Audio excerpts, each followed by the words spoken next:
Hi, this is Chris Marchand of Between the Songs podcast. I'm here with Joe Cook to tell you about another podcast we've created, and we hope, if you've enjoyed Between the Songs, that you'll enjoy this one too. It's called Nostalgic Future Podcast, and that's what it's all about. Chris and I dive deep into our nostalgia, all the pop culture stuff that we grew up with, and we examine how it's influenced our lives and how that continues today and into the future. So join us for fun discussions about some of our favorite movies, television shows, music, books. Really, nothing is off limits. We even have special guests on from time to time to talk about some of their nostalgic obsessions. Check out Nostalgic Future Podcast, available now on all the big podcasting apps, and you can also follow us on social media. It's Nostalgic Future Podcast on Facebook, Instagram, and YouTube, and we're at Past Future Pod on Twitter. Nostalgic Future Podcast, where the past is the only way forward.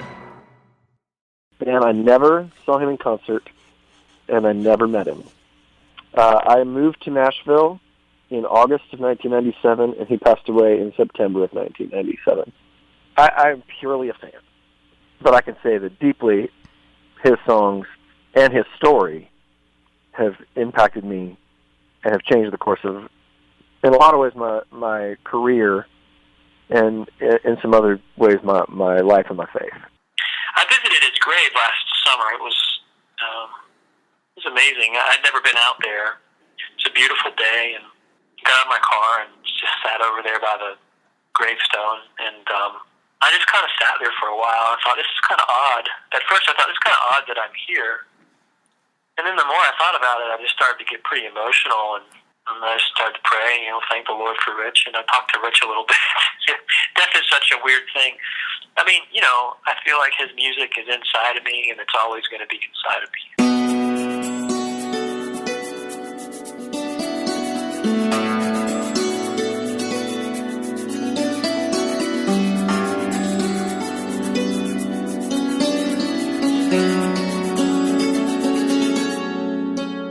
Welcome to Between the Songs podcast. My name is Chris Marchand, and with me is my co-host, Joe Cook. Joe Cook. This is a podcast devoted to the albums of Rich Mullins, where we go through each one of them one by one. And so far, we haven't made it quite far enough.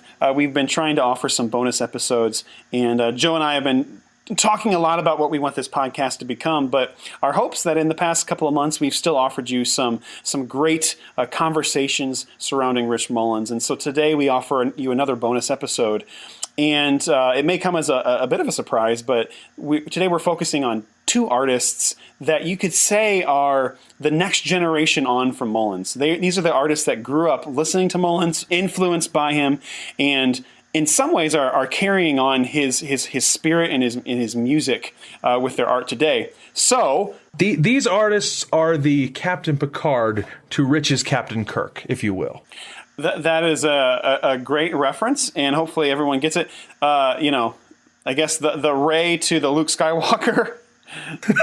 I don't know. The Last Jedi really confused me. It's time for the music to end, Chris. Yeah, everything that you knew in the past, just just throw it out. Like Luke's, we're gonna throw Rich Mullins' music out like Luke threw that lightsaber. Is that what you're saying? Kill it if you have to. Wow. So I don't think we're going to kill Mullins' music quite just yet, but instead what we're going to do is we're going to have a conversation with two artists, Andrew Osenga and Jeremy Casella. The two of them are currently doing a Kickstarter campaign for each of them individually for new albums that are coming out.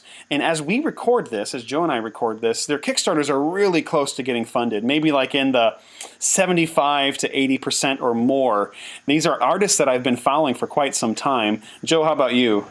Oh, yeah, absolutely.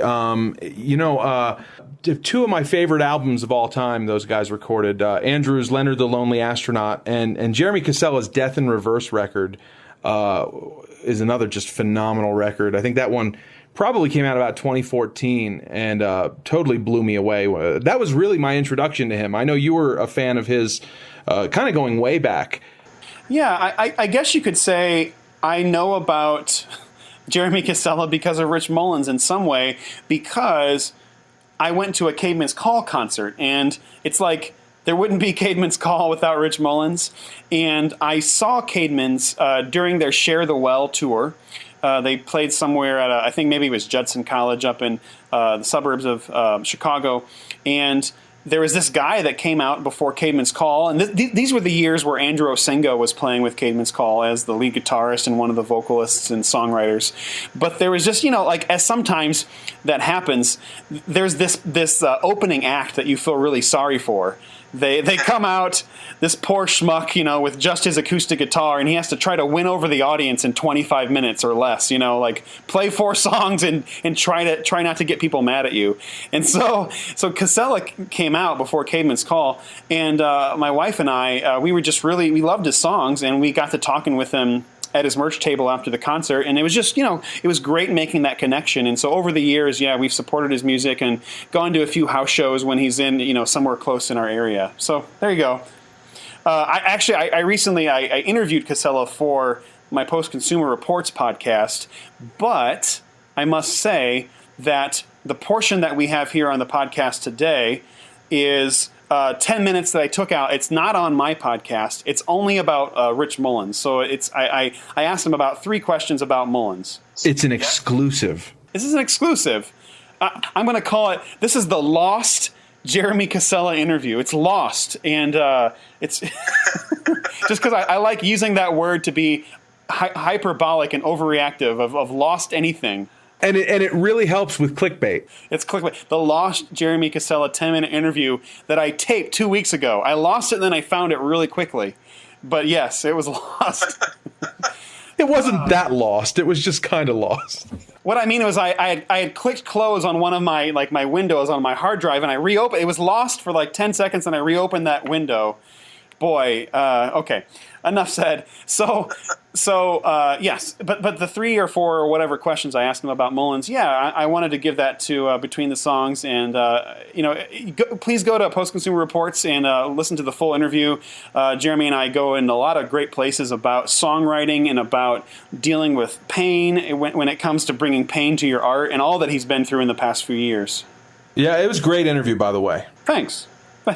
So, on to yours. How did you actually get to interviewing Osenga? Because this interview is actually a few months old. This was even more lost than your interview. This was the lost Andrew Osenga interview. No, this was actually never intended for the podcast. This was an interview that I taped back in September. I believe actually it was maybe September 15th, the day before, or 1 or 2 days before the concert that we had here in Window Rock. This was taped on KHAC radio for the sole purpose of promoting that concert. With the 2 Kickstarter crowdfunding campaigns going on, we thought it would be a kind of a fun idea and a cool thing to feature these 2 artists in this episode, both of them being tremendously influenced by Rich Mullins, and also relevant because they're currently in the middle of these crowdfunding campaigns to release their new albums, which are 2 records that you and I, Chris, are just both excited about. So we thought it would be kind of cool to go back and also, along with your portion of your lost interview with Jeremy Casella, play this interview we did with Andrew Osenga. Probably the first 15 minutes or so of the Osenga interview is really all about Rich. And then there's probably another half hour where we really get into his career, his music, and kind of where he's at now. We even talk a little bit about the new album, which at the time he had just finished recording the basic tracks for the new record. So there's a little bit of conversation about that. There's no name, he hadn't come up with the name of the record yet, which is kind of a cool little thing there with the name of the record, because that has kind of a connection to Out Where I Am Too, in the Southwest. Yeah. Do you want to reveal your claim to fame here? When you support Andrew Osenga's album, you get the immediate download, and there's a PDF booklet. And as you're scrolling through the booklet and the album credits, Joe, tell us what you will find that has something to do with you. Well, you'll find my name, which is a kind of, for me, this kind of a mind-blowing thing, really, because I'm such an admirer of his music and absolutely love his work. I got a text from him back in December, and it was just, "Hey Joe, how close do you live to the Painted Desert?" And my family and I, we only live about an hour from the Painted Desert. Now, if you live out where we live on the Navajo Reservation out in New Mexico, on the border of Arizona. 1 hour to anything out here is like next door. That is, it doesn't get closer than an hour. I mean, we drive 2 hours to the nearest Target. So he wrote back and said, "Hey, do you have any photographs of the Painted Desert? Or, anything like that?" Truth be told, in the 3 years we've lived here, we've never been to the Painted Desert. We've driven past it dozens and dozens of times, but we've never actually got off the exit to go see the Painted Desert. A lot of our friends have told us about it, told us it's amazing. Well, come to find out, he said, "I'm 90% sure that I'm going to be calling my next album The Painted Desert." And the art guy who's doing the record really needs some pictures. So what we ended up doing was we drove out to the Painted Desert. I got to tell you, man, if anybody's listening, I'm sure some of our listeners have actually been there before. It's amazing. We were my wife and my son and I were so blessed to spend the afternoon there I think I took 300 or 400 photographs on my iPad, the same iPad I'm Skyping with you right now. But we loved it so much, we went back again the following week, which was, I think it would have been December 23rd, 2 days before Christmas. And we went back and while we were there, we went and hiked a different part of the Painted Desert, and I took some pictures of that. Sent all the pictures out to him. Had no idea really what they were going to use them for, if they were going to use them. Kind of left it at that. And then a few weeks ago, they launched the Kickstarter campaign, and he puts on Facebook the album cover, and it was like, holy smoke. I called my wife into the room. I said, "Is this one of the ones that I took?" And because I never, didn't even know for sure, like I said, if they were going to use them or not. And Abby looks at it, she goes, "That really looks like it." So I start pulling out the photographs, and sure enough, there was the picture that they used on the album cover. Actually, the cover itself is a composite of probably 2 or 3 different pictures that were taken. And then on top of that, he released on the Kickstarter an instrumental record, an instrumental version of the album with a different cover, and that's another one of the pictures. It's a totally different picture, and that one was actually taken. The first picture, the album cover, they were taken on the first visit we went there. The instrumental picture was taken on the second trip that we went. So yeah, it was just kind of a cool thing. I told him at the time, because it was totally just an honor and a humbling experience to do that. I didn't realize at the time that taking an album cover photograph was on my bucket list, but it turns out it was.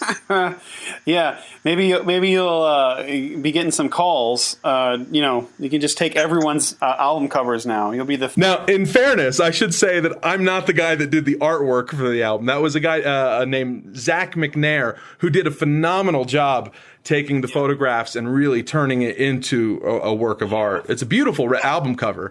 You're a collaborative artist, Joe. You collaborate. That's really, it is really quite astounding. And what a tremendous honor. It really is. This is a thrill for me, and I couldn't be more appreciative to have had any small part in that. Yeah. Well, before we get to Andrew Osenga and his new album, The Painted Desert, let's listen in on a little snippet of my conversation with Jeremy Casella. I asked him about his performance at the Ryman at the Liturgy and Legacy, the tribute concert that Andrew Peterson put on. And then I just asked him a few questions about Mullins' influence on his own life. I wish I could find a way back to where it all began, for the future point of view through the telescopic lens, because I know in looking back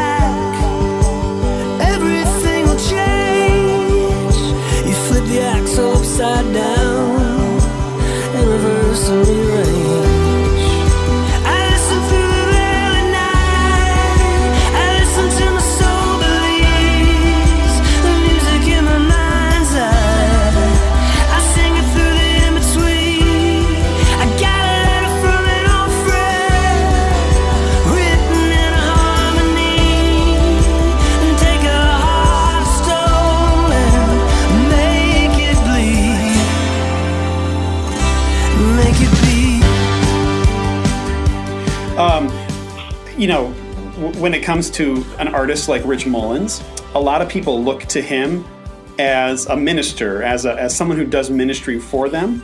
And I feel very conflicted about that, because I think many of us who know things about Rich Mullins know that he wouldn't have made a good pastor, and in fact he didn't. like when it came down to like day-to-day ministry, it wasn't really what he was good at. And part of that was like you never knew what mood he was going to be in. Part of that was that he knew within himself that like making these great works of art was what he was best at. Right. Yeah.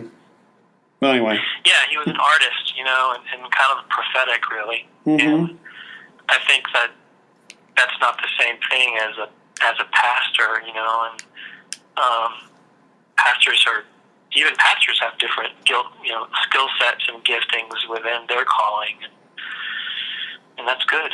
Like, we're all part of the body, called to do different things, and that's a good thing, you know. Yeah. So last fall, you played at Andrew Peterson's, Liturgy Legacy Ragamuffin Band, kind of, huge concert at the Ryman. What was your takeaway from that night? Wow, it was incredible. That was by far one of the highlights of my life as a musician, because to play those songs, in that place with those people, it was just like a dream come true. It was amazing. It was transcendent. I was telling Reed Arvin, I said, here's what's so cool to me about this is that, you guys recorded this record, you and Rich. Rich has been gone for a long time, 20 years or more here. And these songs are doing exactly what they were created to do tonight, like without Rich, And I just think it just points to something so much larger than Rich. And I think Rich would have loved that. I was talking to Mitch at the show, Mitch McVicker. I said, what do you think Mitch would think of this? Or sorry, Rich would think of all this. And Mitch kind of paused and he said he would love it and then he would hate it at the same time. Yeah. Yeah. But it was completely amazing. I don't know anybody there that wasn't deeply moved. Mama, I've got 2 strong hands, and they're fine as forest and as gold. I can shoulder the future, I can brave the wind for the dream that I must follow. It's a dream that can kill with its beauty, it's a hurt that can heal with its pain. And with all of these miles that lies before me, I may never get home again. So I'll carry the songs of when we were kids, I'll carry the scars of generations gone by. I'll pray for you always, and I promise you this, I'll carry on, I'll carry on. I watched, I performed in the show, but then I was side stage. Most of the show, I watched it from the side with Reed Arvin, and just standing next to him. He's so tall, and I'm not very tall. But we just took the whole show in, and I just thought, what a privilege for me as a fan to stand next to this guy in the Ryman while we play this record that he produced. But he was so cool about all of it too. He was really moved, but at the same time, he said, Jeremy, like we just showed up for work. None of us knew what we were doing. And that's the gift of music. It's like you just show up and trust the process, and sometimes you strike gold. Which they certainly did. Yeah, I know Rich Mullins isn't as popular as the Beatles, but for some of us, we kind of look at these records and we treat them like the White Album. We kind of we laud them. They're hallowed, recordings. Yeah. It must be weird for Arvin to hear people. We were at the rehearsals, and Reed brought his briefcase, and he pulled out of his briefcase some notation, musical notation paper, like really for orchestration. And he pulled it out and he gave it to Ben Shive, and he was like, "Hey, these are some of the charts we used for strings on the record." And they were the actual charts from the sessions. He said, "Oh, I just had them in my garage." And I thought, "Oh my gosh, like this is blowing my mind," you know. That was pretty much the whole experience was just mind blowing, you know. Yeah. Completely. All right, I have maybe a tough question about Mullins to unpack. I'm curious on your perspective on this as a singer-songwriter. So, what does having an artist as iconic as Rich Mullins do to a generation of artists who have been influenced by that artist? Is there ever a feeling like you're being haunted by the ghost of their memory? Or is there like the opposite pressure to like, do something completely different than them? I'm kind of curious because so many people, so many Christian singer-songwriters and a lot of people have just been influenced by Mullins. What does that do to you or to your community? Like, what have you seen over the years? Well, I can speak for myself. I don't know about my whole community of people because I think he impacted all of us in different ways. I don't think about Rich as he definitely influenced me musically, but I don't think he's not like this towering figure to me musically.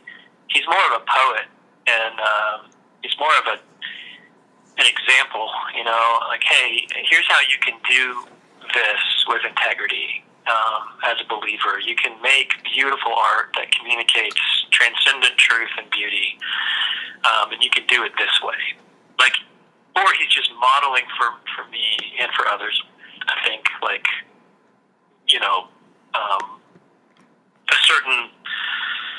a certain bar or a certain, excellent criteria that he meets and puts out there. I visited his grave last summer. It was amazing. I'd never been out there, and I was in Ohio. I was playing a show there, and the guy that I was working with, he said, "Hey, Rich Mullins is buried not too far from here." And I said, "Well, how far?" He said, 45 minutes. And I thought, well, I need to get out there. So he gave me directions, and I drove out to Rich's grave. It was last June, and it's a beautiful day, and he's buried in this, really nonchalant little cemetery. It's out in this big open field and this tiny little town next to the cemetery. And I got out, and I spent about an hour there, and got out of my car and just sat over there by the gravestone, and I saw that his mother and his sister, I believe, buried next to him now, and of course they were living when he died, and I knew a little bit about his family and met his brother several times, but I just kind of sat there for a while. I thought, this is kind of odd. At first I thought, this is kind of odd that I'm here, and then the more I thought about it, I just started to get pretty emotional, and I started to pray, thank the Lord for Rich, and I talked to Rich a little bit. Death is such a weird thing. I mean, I feel like his music is inside of me, and it's always going to be inside of me.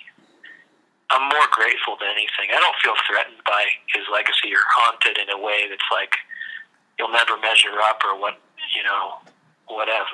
I just think that I was just grateful to be touched by his songs, and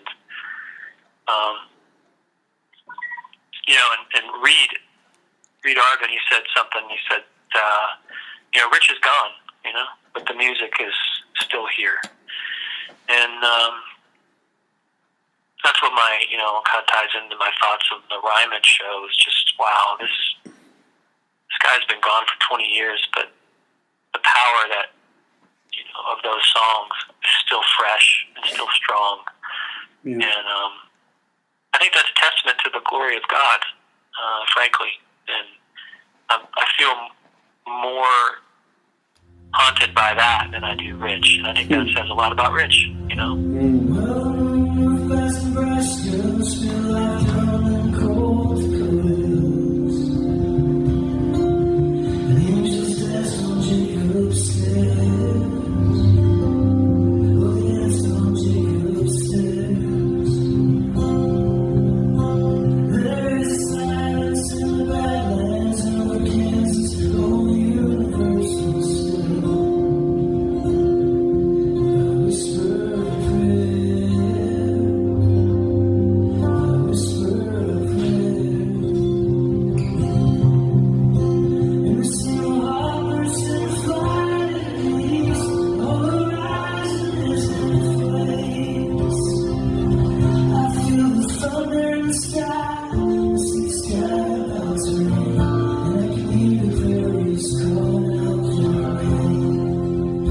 can find the link to Jeremy Casella's new album, Spirit, and his Kickstarter campaign on the Between the Songs podcast website.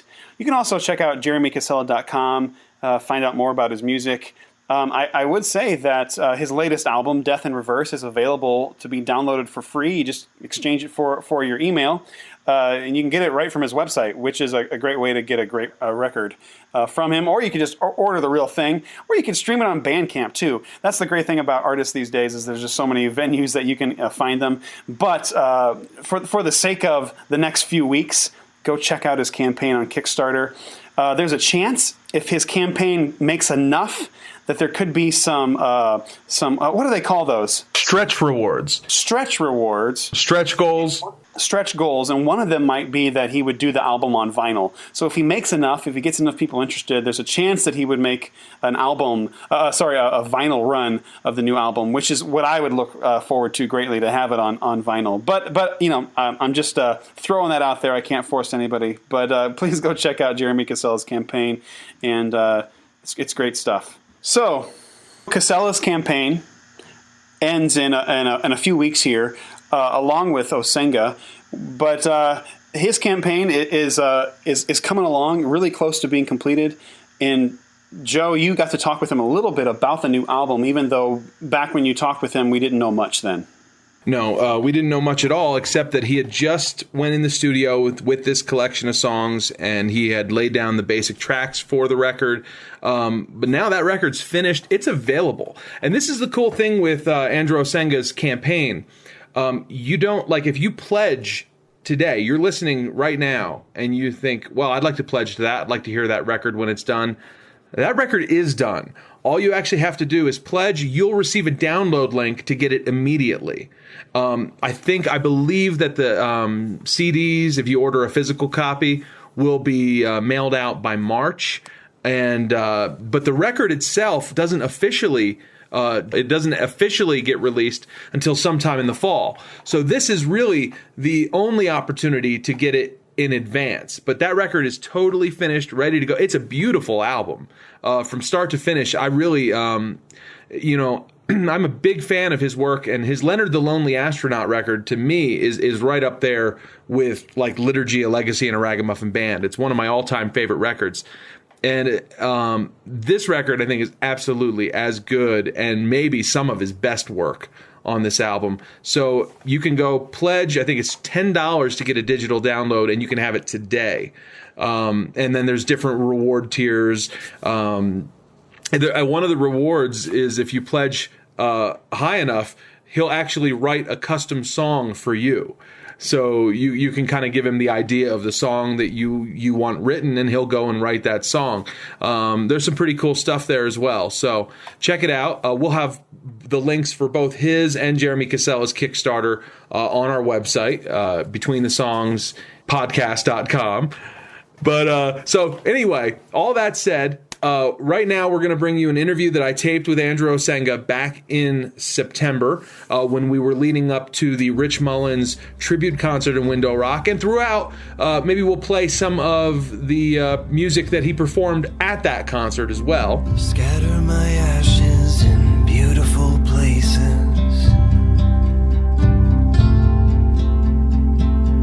Offer the blue skies the glory of your faces.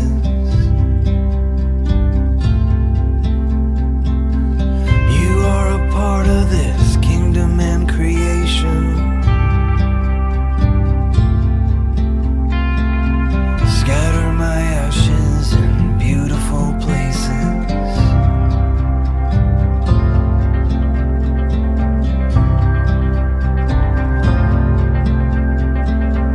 Fly to Seattle, don't forget your passport.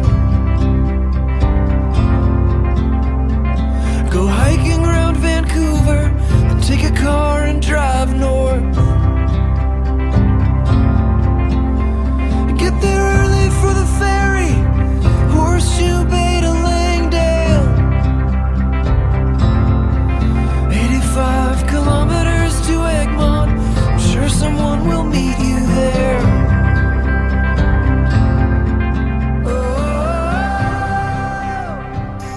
On the phone is Andrew Osenga. Hey, man, how you doing? I'm doing really well, Joe. How are you? Doing great tonight, man. Hey, so I know you have definitely logged your share of miles on the road. Is this your first time coming out to the Navajo Nation? You know, I got to think about that. No, it would be my second or third.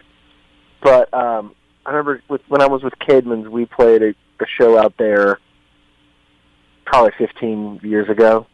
I couldn't tell you where, but I know we did. And then I've driven through it because I love New Mexico and Arizona. I love that area, and it's one of my favorite places. So whenever I have a chance to, a couple of days, and I'm able to drive through, which I've been able to do a few times, I always look for opportunities to sneak away and just go hike and camp and hang out there. So I'm so excited to come back. There's nothing quite in the world like it, is there? It's I grew up in Illinois. Flat corn. That's it. And political corruption. And and so Dude, I'm from Jersey. Yeah, well there you go. Yeah. But I couldn't. I remember the first time I was, I think, 19 years old, driving from Texas to California in an old 15-passenger van with some band, and I could not believe what I was seeing. I felt like I was on another planet, and it was breathtaking, just so gorgeous. So ever since, it's always been one of my favorite places to spend some time. That was our experience, too, the very first time we came out here. Is overwhelming. Yeah, completely. So, man, Window Rock is, this was Rich Mullins' adopted home, and he meant a lot to a lot of the people out here. I'm just kind of curious, man, what did Rich Mullins and his music mean to you? Oh, gosh, it's hard to even start. I was familiar with some of his songs. Even my parents would listen to Christian radio, or songs. There were a couple songs that we'd sing at church, "Awesome God," things like that. But I didn't know who. I couldn't have told him apart from anyone else. And I remember when I was in high school, I was a part of a Young Life group, and we had a Bible study. And I don't know what we were talking about, but at some point, this leader had us close our eyes and pray. And we're supposed to have a minute or two in silence, and then she, after a few minutes, she reached over and hit play on the CD player and played the song "Hold Me, Jesus," which I had never heard before. And I grew up in a really fundamentalist church. Everything was evil. Everything was out to get you. Thou shalt not have any doubts or fears or worries or any possible nuance to your faith. Mm-hmm. And I couldn't believe that song. I just started crying. I mean, I'd never heard someone talk about their faith the way that I actually experienced faith. And the fact that and I didn't know who it was. I had no idea. It was just this song that I couldn't believe. It was like he'd read my diary. Mm. And so after, later that night, who was that? Rich Mullins. I've heard that name. So I went and bought every record I could find. It was a deep dive into his music after that evening. And, that really, I think I had always loved music, always loved songs. I was starting to try to write songs myself at that point in high school. And I think hearing his songs, there were just so many things that he did as a writer that I've never really heard anybody else do. And some of it was the spiritual sense of, oh, this person thinks and feels the way that I think and feel, and in my world, I didn't know anybody else who thought and felt that way, or at least had permission to talk about it. And so that was huge, to be able to kind of wrestle, like the Scripture talks about, with fear and trembling, we work out our salvation. And you hear that in his songs, but I did not hear that in any songs of my childhood, or in any teaching from my childhood. And so that was it gave permission to actually experience that part of the gospel. And then also just the way he would work characters in, and Old Testament characters. Who writes songs about Jacob and two women? Who does that? And then also makes that about him and about the listener. That's still something I've almost never heard anybody else do. And to do it in a way that's really relatable, he just puts skin on those people and makes them real. And then also there was this air of mystery he would talk about people in his own life and never tell you who they were. For me, it was the song "What Susan Said." Who is Susan? And in that song, he never tells you who Susan is, and I'm not sure whether or not he tells us what she said.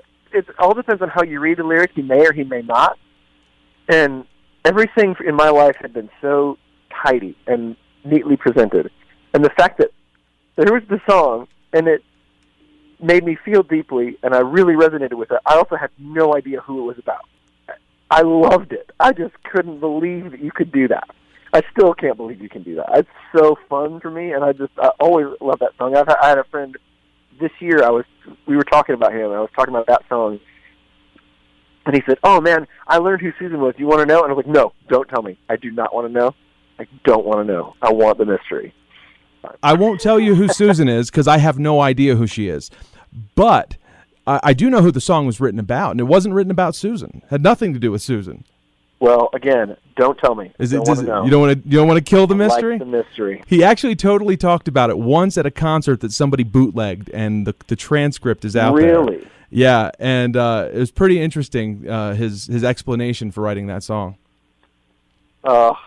Yeah, that's one of those, like, I do want to know, but I don't. Well, I'll let you think about it for a weekend. I'm probably going to choose not to, but yeah. Two lonely-eyed boys in a pickup truck, and they're driving through the wind and the heat. And the skin's so sweaty they both get stuck to the old black vinyl seats. And it's Abbott and Costello meet Paul and Silas. It's the love of Jesus putting on flesh and blood, and we both feel lost. I remember what Susan said. Love is found in the things we've given up, more than in the things that we've got. Ain't it funny what people say? Ain't it funny what people write?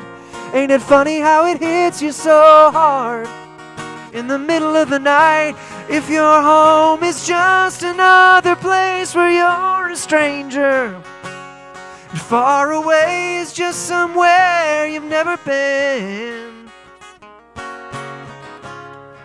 I hope that you'll remember that I was your friend.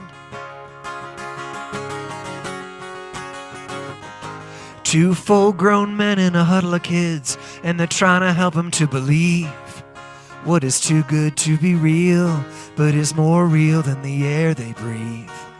And it's Wally and the Beaver, David and Jonathan.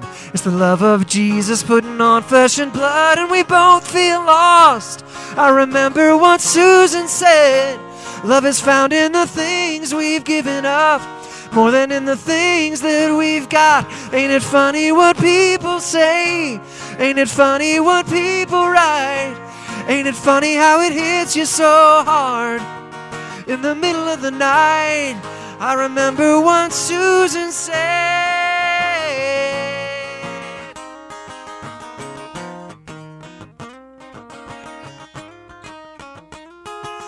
Ain't it funny what people say? Ain't it funny what people write? Ain't it funny how it hits you so hard in the middle of the night? If your home is just another place where you're a stranger, far away is just somewhere you've never been. I hope that you'll remember that I was your friend. I hope you have the strength to just remember I'm still your friend.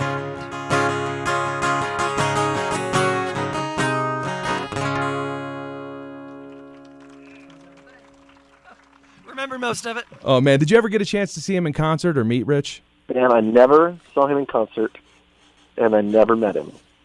I moved to Nashville in August of 1997, and he passed away in September of 1997. Wow. And I have since become friends with a lot of his friends, and a lot of the people that he sort of came up with have poured into my life for the last 20 years. And I've heard so many great and crazy, just bizarre, wonderful stories, but I'm purely a fan. No. And but I can say that deeply, his songs and his story have impacted me and have changed the course of, in a lot of ways, my career, and in some other ways, my life and my faith. And I think he's had that impact on a lot of people. I know certainly in my own life he had a huge impact. And like you, I never met him. I never saw him I didn't know who he was till after he passed away. But yet still God used him in such an amazingly profound way. I know this weekend is kind of the kickoff for you of sort of you've got a whole slew of Rich Mullins related projects following this, including... It's nuts. Yeah, I know you're going to be with Andrew Peterson next week at their big tribute concert at the Ryman. Tell us a little bit about that, because that sounds awesome. Man, it's going to be so much fun, and it is so much work. So we are doing, the Ryman Auditorium is the home of the Grand Ole Opry. It's sort of the most famous music venue in Nashville. It's iconic, and I had the great pleasure of playing there a bunch of times, and it's always just such a huge honor. And it's one of the best sounding rooms. If you're playing music that people can sing with, and when you get the chance to stop playing and just hear the room sing, it's one of the most beautiful things I've ever heard. So we are doing an event where two halves. The first half, different people are going to play different songs of his that have meant something to them. It's all fans. We're all people who've been impacted by his work, but not necessarily most, if not all of us, never knew him. And that was intentional. We wanted it to be not his friends, but people who've been changed by his songs. And so the first half will go through different songs of his, and I'm playing guitar in the band, and I'll also play some songs. And then after the intermission, we're going to play A Liturgy, a Legacy, and a Ragamuffin Band record, which is kind of his Holy Grail album, his Joshua Tree. We're going to play that one through note for note, which is incredibly difficult. It was one of those things a year ago that was like, yeah, let's do that. That'll be so fun. And now a week out, we're constantly calling each other, texting each other. What do you think he's playing there? What is that note? What is that sound? We're trying to get we want people to walk in who know that record and to be able to close their eyes and think that they're hearing that record. I mean, we got a string section, the whole thing. I mean, we're trying to. It's going to be so much fun. It's going to be so much fun. That is such an incredible album. Yeah, and I always tell people, and I think I very, very seriously mean this. That is my favorite, maybe the best album of all time. And Abbey Road's a close two. Dude, Abbey Road. And that was hard to beat. And that's a whole other conversation right there. I'm happy to have it with you. That's my favorite Beatles record. Yeah. Oh, is it? Oh, mine too, man. It doesn't get much better, but it really doesn't. And that now. Yeah, we'll have that conversation when I get out there. You got it. Now, I have to ask you this: is it true that you're getting Reed Arvin out of retirement to produce another Rich Mullins related album? Well, it's a thing that it's a project that we're working on. It's one of these things that we've sat around and talked about for so long, and just as it just feels like a lot of sort of stars are aligning that we've been able to have these conversations, and so we're in the planning stages of. I would say we're far enough to say that we're planning the project. We're not necessarily far enough to say that we're 100% that it's 100% happening. But the idea is essentially a tribute album version of sort of these events where a lot of his friends have, after he passed away, made records. There were a couple tribute albums with his community playing his songs. But we're wanting specifically to share these songs with current artists, with young audiences, people who've not heard of him or have heard of these songs. And the idea is to gather these artists who are out there right now and engaging with their fans, and who have been really big fans of his work, and to introduce those songs to a new audience. And so I would be producing that record. And Reed, who produced all of Rich's albums except for the very last one, hasn't produced a record in 15 or so years. He's been an author, and he's been a professor. He's been doing some really amazing things. But he is going to come out of retirement and co-produce it with me. So essentially,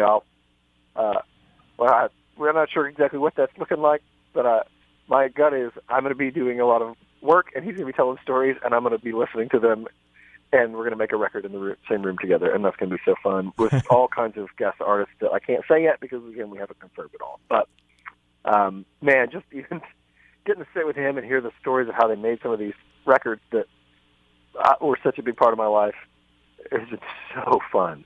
And I think it's been really fun for him. He came to our initial, before we haven't had rehearsals yet for the Ryman thing, but we had, the band got together and we listened through the record and kind of talked it out and mapped out parts. And Reed came to that. And so he was sitting in a room full of, world-class musicians. I'm not counting myself as one of those. I felt like the slouch in the room. But these great legendary musicians, and just we're listening to these songs, and then immediately we're looking at him like, how did you do this? This is a masterpiece. And it was so fun, I think, for him to watch these guys nerding out over his work 25 years after, that it was a really cool night. It was fun. And Reed is just an amazing dude. Oh man, that's awesome. I remember hearing Rick Elias say one time that that making that album was a semi-miserable experience for him. It's interesting. It sounds like it was a semi-miserable experience for like half the band and the magical experience for the other half. And I have no idea why yet. I like the more I hear about it, the more questions I have. It's just one of those things. It beautifully captures what was, I think, a very important but difficult moment for a lot of people. Well, sometimes my life just don't make sense at all, where the mountains look so big and my faith just seems so small. So hold me, Jesus, 'cause I'm shaking like a leaf. You have been King of my glory. Won't you be my Prince of Peace?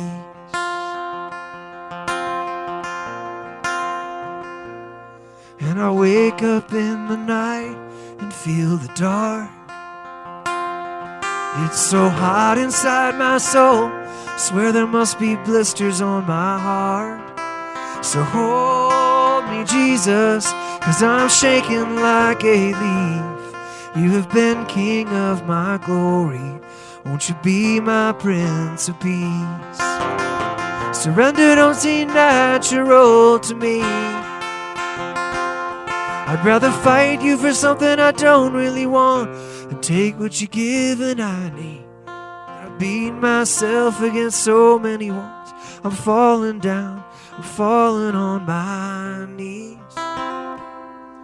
And the Salvation Army band playing this hymn, and your grace rings out so deep, make my resistance seem so thin. So hold me, Jesus, 'cause I'm shaking like a leaf. You have been King of my glory. Won't you be my Prince of Peace? I'm singing, hold me, Jesus, 'cause I'm shaking like a leaf. You've been King of my glory. Won't you be my Prince of Peace? Amen. Thank you so much for letting me be a part of this evening. Such a treat to be here. Well, man, I want to talk to you a little bit about your own career. I mean, I know that Sure. you're busy in the studio. I heard working on a new record. I am, yeah. Now, your last project was Heart and Soul, Flesh and Bone, and there was a song on the Soul EP. I love it. It's a great song. It's called Leave It While I Love It. Yeah. That song kind of hints that maybe you were sort of planning for that to be your last record. Was that the case? It was actually about how I quit touring. I had been a touring artist and guitar player for like 17 years, and I just couldn't handle leaving my kids anymore. And the last couple of years I was on the road playing a little for Andrew Peterson, a lot for Stephen Curtis Chapman, two guys I just love, adore, and respect, and everybody that it was traveling with. Like, I loved all the guys in the bands, and the shows were just wonderful. It was, and I just kind of knew, had this moment of like, okay, I'm not exactly sure how this is going to end, but this is the last thing. I'm done. When a door opens, I'm walking through it, and that door came fairly quickly in after that moment, and so yeah, and that was the idea. Was I have a lot of musician friends who, you know, they kind of got married to the road, and I've seen guys get bitter or disillusioned or cynical or kind of ruin their families because they just can't draw boundaries. And for me, it was like, man, I am loving what I'm doing. I love working with Steven. I love working with Andrew. I love playing these songs and playing guitar, and it's a dream come true, and I want to enjoy it, and then I want to leave. And I want to be able to always say, that was awesome, and not get bitter. And so that song was sort of my putting on the life preserver to jump out of the boat. It's just a short run, 5 days or so. I'll be back here before you know. Time goes flying when I'm on the road, at least for me.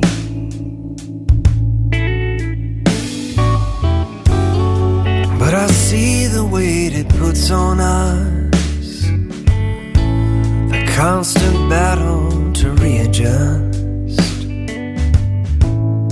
Keeps the lights on, but what's the cost to chase a dream? So I'm coming home tonight. I have made up my mind. I'm gonna leave it while I love it. That's the way. Was there always an intention that you would just, even though you wouldn't be on the road, you would just continue making albums, that kind of a thing? I mean, I love making records, and these days, I can go down to my basement in the middle of the night and make a record, and record songs, and because I can do that changes a lot. I can quote unquote quit or retire or whatever, but I can keep writing songs and keep making records. I didn't think I would. I didn't know what that would look like, but for me, making my own music for the last few years has become, and wonderfully so, has become more of a hobby / part-time job. I'm always really excited when I get to do it. It's always really fun, but I don't do it a lot, and so it means a lot when I get to, and I feel like it's got a healthy place in my life right now, which maybe it hasn't always had as healthy of a place. So when do you think we can expect the new record to drop? To drop. I wish I was so cool that my records could drop. I don't know. I don't know if it's going to come out as one piece or if it's going to come out kind of a song at a time next year. I'm hoping to have it done before Christmas, but I'm not sure if I'm going to put it out before Christmas. And I'm not sure how I'm going to release it. It's a really personal record, and so I'm still trying to figure out what it looks like to share these songs, and I want to make sure that I really, really care about them and believe them. I want to tell the story in a cool way and in a way that honors where the songs came from, which was a lot of pain. But I think it's become a really beautiful record and a story of God's redemption. And I want to make sure that I do it justice. So I'm still working that out. But man, I'm having a blast. I like to tell myself that I'm an alright guy. I don't smoke or drink too much these days. Most of my sins are secret, so I only hurt myself. The mantra of a man who slips away. And if you love me, well, I am sorry, 'cause there's no way I haven't let you down. I'll wear my eyes low in plain sight hiding. We can both agree to keep our sides of town.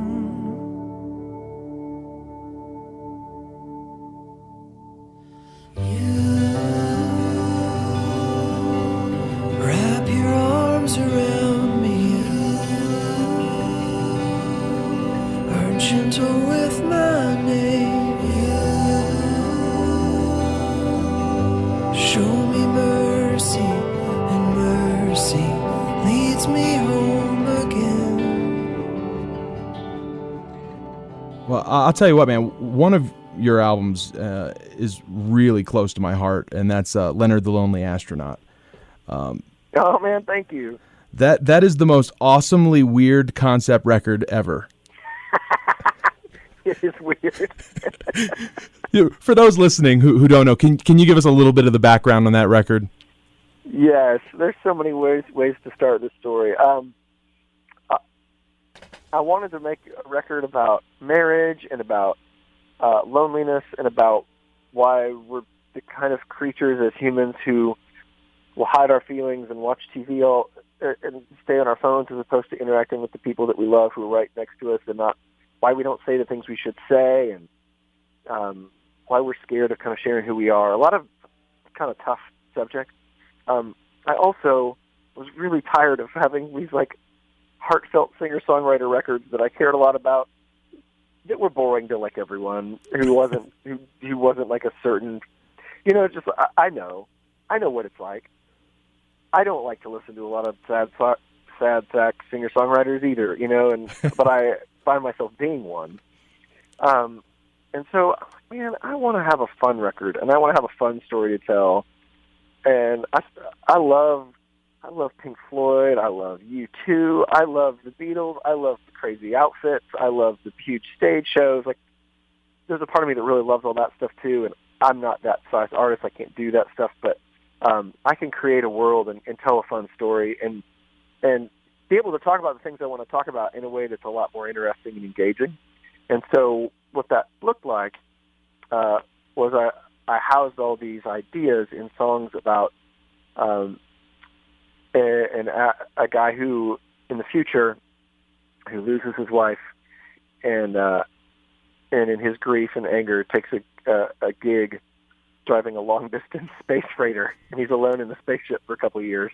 And the record is him kind of working out what just happened to him, and some of his regrets and some of his how he wants to change his life and all this kind of stuff. But I love the way you describe that, because I'm half crying and half laughing. Yeah, that was the goal. Because and that's the thing, and I tell people when I try to describe this album to people, if it wasn't as quirky and kind of goofy of a concept, the album is so serious and it is so heartbreaking. It's very serious. Yeah, it's very like the goal is to if I put on a spacesuit and I tell you the silly story and we build a spaceship and we take photos in a spaceship and I record the record in a spaceship, which I did. A homemade spaceship behind a burrito joint, that maybe you'll listen to it, and then I'll go play my concerts wearing a spacesuit, and then I can tell you how I feel, and it might, like, we can have a discussion because it just changes the context, and I think good sci-fi does that, good westerns do that, one of my favorite novels of all time is Les Mis. I don't like musicals. I've never actually seen or heard the musical. But I love the novel. But I've never been to France. I don't speak French. I know nothing about the French Revolution. But I find myself in those characters when I read that book, which I've read over and over. And so, to me, a great work of fiction is something where the context is so foreign that you can find yourself in characters that maybe you wouldn't typically root for. Yeah. And they let you see your life in a way that you wouldn't otherwise see it. And so that was the goal with this, one of the goals with this project. And the record is, my hope was that the record was both a really fun rock and roll record and it was really beautiful. but I knew that I hoped that the concept was silly enough and weird enough that it might get people to actually listen when they wouldn't if I had made the same record as just an artsy, boring singer-songwriter wearing a beret and writing with his coffee or whatever. I will tell you, and I'm totally level with you. The first time I listened to this record, little bit of just real quick backstory, I think it was about 2007, right after my son was born. Around that time, it was just a horrible, horrible year for my wife and I. And my father-in-law passed away, and then my son was born, and just a whole series of things began to unravel, and we were just kind of an emotional wreck that year. By the end of 2007, my wife and I separated for a year and a half, which is just awful. I mean, it was just the most horrible year and a half of my life, and there was no real reason for it other than we just emotionally, neither one of us were in a place where we could deal with each other, and and so we separated, and I had all sorts of bitterness and anger in my heart, and the Lord really had done a work on me over that year and a half, and I'm so thankful to Him. It was truly a miracle. We reconciled. But even after that, there's so many scars that we just carry with us, and it's so hard to allow ourselves the time we need to really heal. And I will tell you, in all seriousness, as much as we can joke about kind of the spaceman concept of the record. The first time I listened to this record, I was working like this weird half second, half third shift. It was like 1 a.m. I was coming home from work. And I sat in the car. I put the record in on my way home, like a 15-minute drive. I ended up sitting in my driveway and listened to the entire record, and I just fell to pieces. So when I tell you that this record has a tremendous place in my heart, it really means a lot to me. So I thank you for making this record. And I always tell people, I always tell people that they need to give this one a listen, because it's just a beautiful work. Man, thank you. That's so encouraging, and it just means the world. I really appreciate that. Thank you. Today would be the perfect day to tell you goodbye, but I've already said it. Now you're just a memory, a photograph we used to be. Yeah, you get it. Now I'm all alone, making lots of dough. I'm not kidding myself, there's just no place else I would rather be. I just wish that you could be here with me.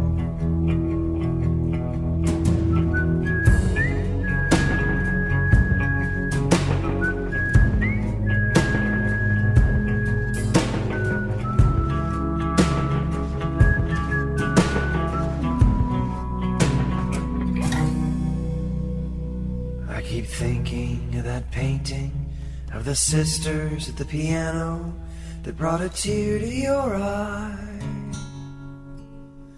Babe, today I was the brushstroke on a canvas of a perfect blue sky. I'm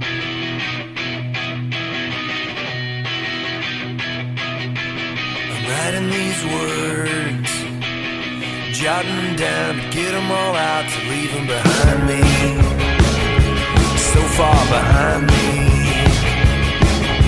Here's my heart, clear in the air like somebody cares all about me. Nobody cares about me, no. I'm the only man in the world, I'm the only man in the world, oh.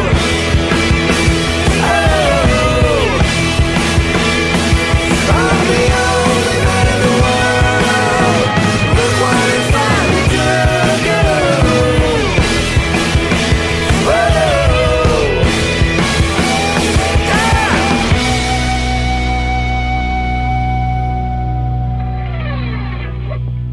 One thing I want to ask you about it now, is it true that this kind of came out of you having insomnia? It did, yeah. So I've been an insomniac since I was 12 or 13, like clinical, just can't ever sleep. And I was seeing these doctors, I was taking all this medicine, which just made me feel, I was sleeping, sort of, but I was just blitzed. It was awful. I hated it. And this one doctor said, something that I think I told my kids to do, that they said always worked for them, might work for you, is just make up a story that has nothing to do with your own life. And when you go to bed, because part of what drives insomnia is it's sort of a cousin to like anxiety. It's where you just your brain creates loops of just, you can't stop thinking about often worrying, or you just can't shut your brain off and get it to settle down. And so you tell some other story, and over time, you're unplugging from the things that are keeping you up, but also over time you're training your brain so that when I think about this, it tells me, oh, it's time to sleep, and I go to sleep. And so I had been watching Battlestar Galactica, which they made a remake of it. It was on some channel, like 10 years ago, and I got super hooked on this dumb show. And I was like, what if I had a spaceship? And so I would just lay in bed, and I would just design the spaceship. And to be completely honest, and then because I'm a songwriter, I put a guy in it. I made him real sad, killed off his family, and started writing songs for him. And that's where the record started. And I still actually do it every night. Was this the point where you started questioning if you were taking this a little too far, when you started writing songs for him? Yeah. Oh, yeah. I'm sure my wife was thinking that. She probably still does. Like, yeah, he did that. He really did that. And so, yeah, it actually has been the only thing that has ever truly worked for insomnia. And it's a very different story in my head now than what that record became. They became separate. But I still will just keep redesigning my spaceship when I go to bed, and it keeps helping me fall asleep. Let me tell you something about that. What you said absolutely works, and this is the crazy thing. I've done that since I was 8 years old. Really? No way. When I was about maybe 8 or 9 years old, I would have trouble sleeping at night, and I found that if I just laid in bed and made up stories, characters, my own little TV show in my mind, whatever you want to call it, I would fall asleep. Yeah. I don't do it all the time anymore, but occasionally, if I'm having trouble sleeping, I'll fall back into that, and 10 minutes, 15 minutes, I'm out. Until I read about this record, I'd never heard of anybody else doing that. I thought I was crazy. And maybe I still am. I don't know. Well, I'll say the other thing that worked for insomnia for me has also been having 3 children. I'm just so tired. Oh, man. Well, you've been a side man. You've been a front man, singer, songwriter, session player, producer. You just added podcaster to your resume. Yeah. Well, this. So when I came off the road, I wrote that "Leave It While I Love It" song we talked about earlier. I took a job at a record company and was an A&R man, and signing bands and overseeing artists and helping them just kind of overseeing their projects, and really loved that work. And then that came to an end, and I wasn't quite sure what to do next. And I started having all these conversations with friends. I'm 38, and I had my friends who were 35, 40, 45, and finding that a lot of friends are kind of either they've had jobs for 20 years, or if they quit, they got fired, they're getting laid off, technology's changing, and the job that they had is disappearing. All these sorts of things, and everybody's kind of trying to figure out, like, well, what do I do now? Or, my dream was to do this, and now I've done it, and I don't want to keep doing it. Or do I keep doing it? And let's just having this conversation. It's like what we talk about. And I love podcasts. And I remember I accompanied my daughter on a school trip. And now that she's She was in 6th grade in the fall or in the spring, and it's no longer cool to have your dad on the bus. So I drove behind the bus and was listening to podcasts, and was like, you know what? There's no podcast. I can't find any that are about this discussion that I'm having with all my friends, and I think it's really fascinating. And on that drive home from Birmingham, Alabama, the Birmingham Civil Rights Museum, it's like, you know what? I'm going to start a podcast where I have these conversations and just share them with people, because I think a lot of folks find themselves not just career, but just in life of, okay, what do I've been working on really hard to do blank, blank, and blank, and now I don't want to do that anymore, or I'm not able to. Now what? And so I wanted to talk about that. Now what? And so the podcast is called The Pivot, and it's stories of people who've made a change. And so the first season is about done releasing. They've been coming out once a week. So I talked to Dave Barnes and Beto Norman, Steve Taylor, Andrew Peterson's up next, I think, an author, Annie Downs, talked to Ellie Holcomb, and these are just friends who I know their journeys, and I've seen them walk through changes, and they've been inspiring to me, either what they did or a thing they said as they were doing it, or why did you do that? And so I just basically went to my friend and said, can I just ask you questions about that process? And so the interviews aren't, tell me about your new record, or tell me about these songs, or it's, why did you quit teaching and decide to go get in a van and play music? Why did you do that? Why did you think that would work? Or why did you quit music to go back to college? Why did you do that? What are you wanting to do?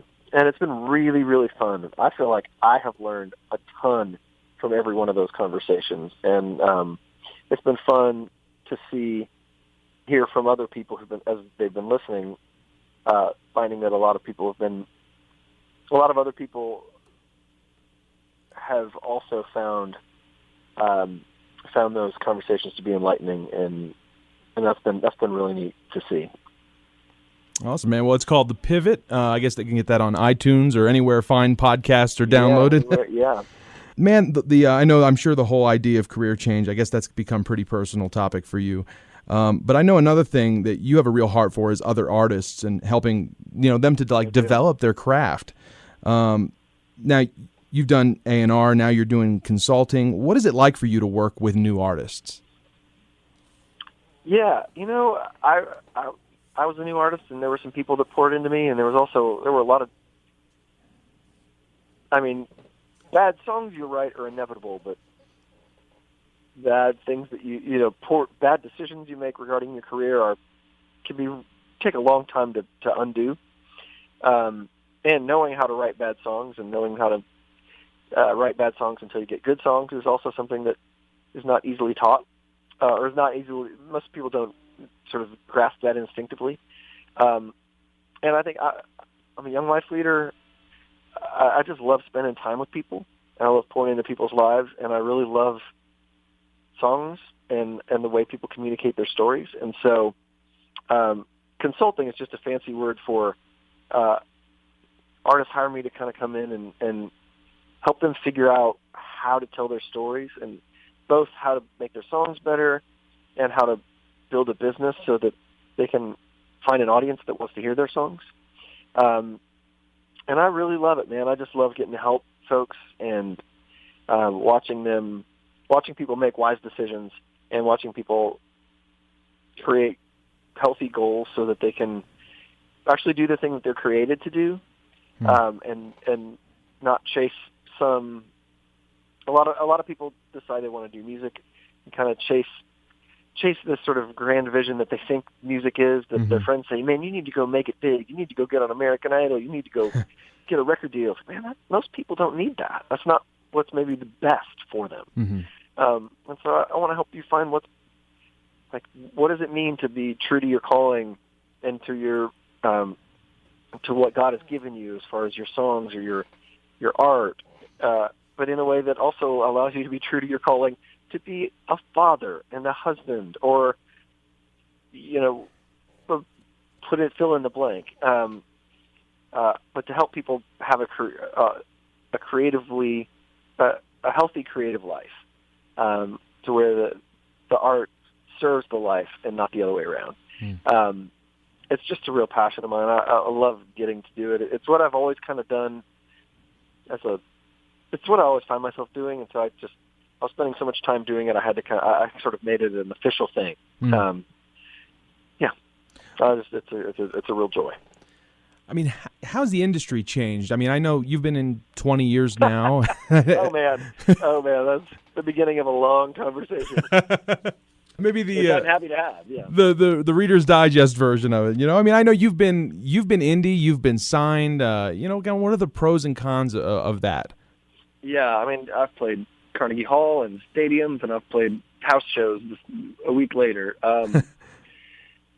It's just it's so varied. When I started in music in 1997, you would go to Target or a CD store, Sam Goody, and you'd pay $18.99 for a plastic disc. Now you pay $9 a month to have all recorded music in history streamed to your phone. Yeah. So to say, the impact on that business is monumental. But also, when they made Rich Mullins' Liturgy and the Legacy and Ragamuffin Band, that record probably cost $250,000, $300,000 because they had to rent a huge studio. They had to pay all these people. It took so much time, so much physical space, so many physical things, just tape machines and recording consoles and microphones. I mean, so much to make an album.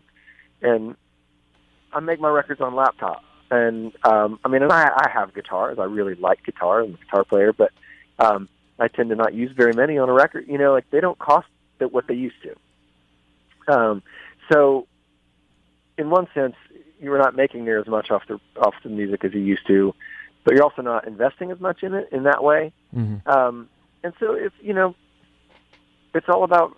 But at some point, though the distribution model has changed and the financial model has changed, what hasn't changed is that people want to hear a good song, they want to hear a good story, and they want to find artists that they trust to tell them those things. And that hasn't changed, and it never will. And so, there are a million ways you can structure a business to try to make a living or make a part-time living or whatever out of your art. But at the end of the day, you have to make sure you have to have something that's worth sharing, or it doesn't matter. And that's always been true. How do you feel about the whole streaming thing? I mean, I know your music's out there. It's on Spotify and YouTube and all those places. But I mean, how do you feel about it? Yeah, well, I mean, I feel lots of different ways about it. As a music fan, I love it. It's the greatest. I'm a runner, which will surprise people if they actually see me in person. But I love that I can be listening to the Beatles, and I can be listening to Rich, and I can be listening to my friends and whatever while I'm out on the trails. I think that's so fun. As an artist, it's really hard to make a living doing. You don't make nobody makes money off their music anymore. You make money off touring or off other sorts of uses of your music if you're getting them in TV shows or on commercials or things like that. But I know very, very few, if any, people that make a living off somebody buying their music. I hope that changes because it's changed the kind of people that it's changed in a lot of ways the kinds of people that end up creating music. It's more entrepreneurial now than I think there are a lot of people who don't get the opportunity, so who might have some real gifts to share just because the system doesn't allow the freedom for their gifting, or the space for their gifting, and that's tough. I hope that changes. But I mean, to me, it's like if I was trying to make a full-time living on it, I might have one feeling. Like I said, like music, my own music for me is a part-time job. I just love making it, and so I love the fact that people can find it on iTunes, or they can find it on Spotify.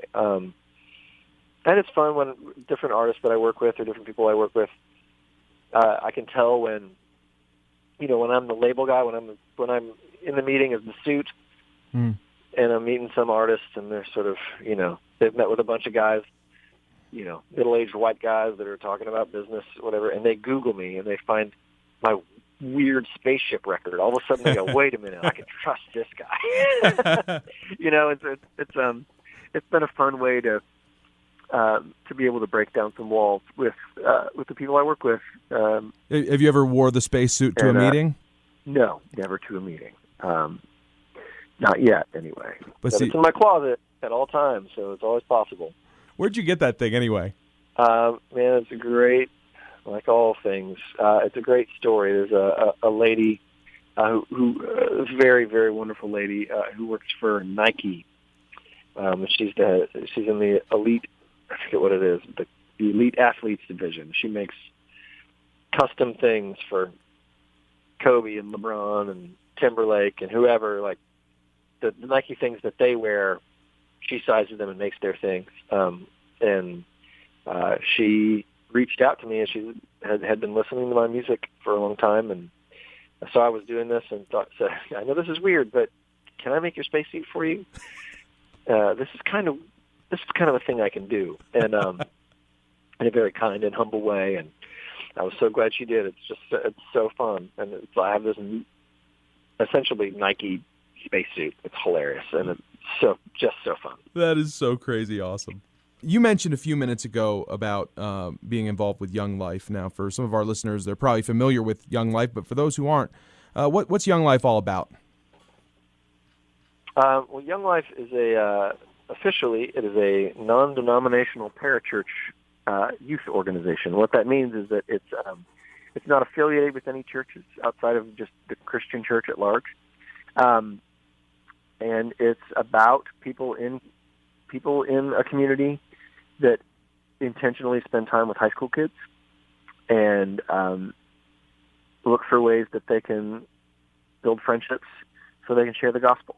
And sort of the core tenets of Young Life ministry is that you have to earn the right to be heard. You don't just come in and start preaching to somebody. You show up. You go to basketball games. You go to play. You go get coffee.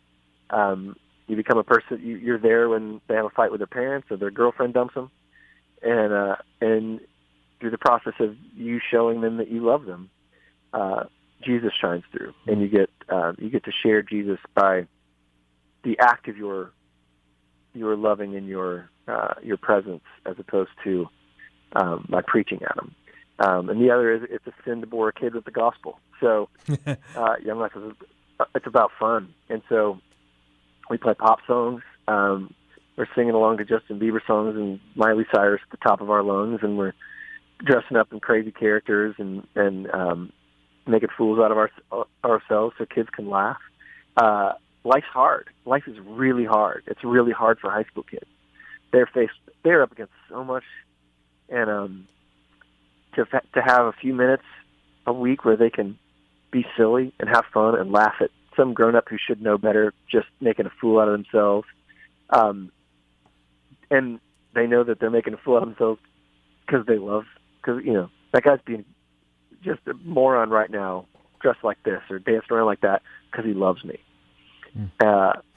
And humor breaks down walls, and so we have a lot of fun, and they have camps around the country where we get to bring high school friends and spend a week. We're not looking at iPhones, but we're looking at God's creation, and we're telling the story of Jesus and his redemption over the course of the week, and we're having a blast doing it. And my life was changed that way when I was in high school, and so it's been really fun that most summers my family and I, my wife and I, our 3 daughters, will go and we'll spend a month at a camp, and I'll play music, and we get to hang out and tell kids about Jesus, and it's just wonderful. Awesome. Did you get to do that this summer then? We did. We spent a month up in Buena Vista, Colorado, at a place called Frontier Ranch. It was unbelievable. Oh, man, that's awesome, man. Andrew, I'm so looking forward to not just getting to see you this weekend, but for our audience to have the chance to come see you here in Window Rock this Saturday night. Man, so looking forward to it. It's going to be a great night of music, memories, just honoring a life and a legacy of Rich Mullins, a guy who I just think had an impact on so many of us, and I'm so thankful that you're going to be a part of it, man. Oh, man, it is my honor. I am so excited. You who live in heaven, hear the prayers of those of us who live on earth, who are afraid of being left by those we love, and who get hardened by the hurt. Do you remember when you lived down here, where we all scraped to find the faith to ask for daily bread? Did you forget about us after you had flown away? Well, I memorized every word you said. Still, I'm so scared I'm holding my breath, while you're up there just playing hard to get.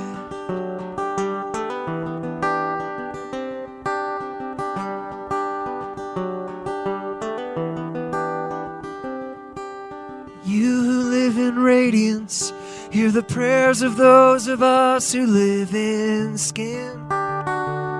We have a love that's not as patient as yours was, but still we do love now and then. Did you ever know loneliness? Did you ever know need? Do you remember just how long a night can get? When you were barely holding on and your friends fell asleep, don't see the blood that's running in your sweat. Will those who mourn be left uncomforted, while you're up there just playing hard to get? Well, I know you bore our sorrows, and I know you feel our pain, and I know it would not hurt any less, even if it could be explained. And I know that I am only lashing out at the one who loves me most. And after I've figured this somehow, what I really want to know is if you who live in eternity hear the prayers of those of us who live in time. We can't see what's ahead, and we cannot get free of what we've left behind. I'm reeling from these voices that keep screaming in my ears, all the words of shame and doubt, blame and regret. I can see where you're leading me, unless you've led me here, where I'm lost enough to let myself be led. And so you've been here all along, I guess. It's just your way, and your ways are hard to get.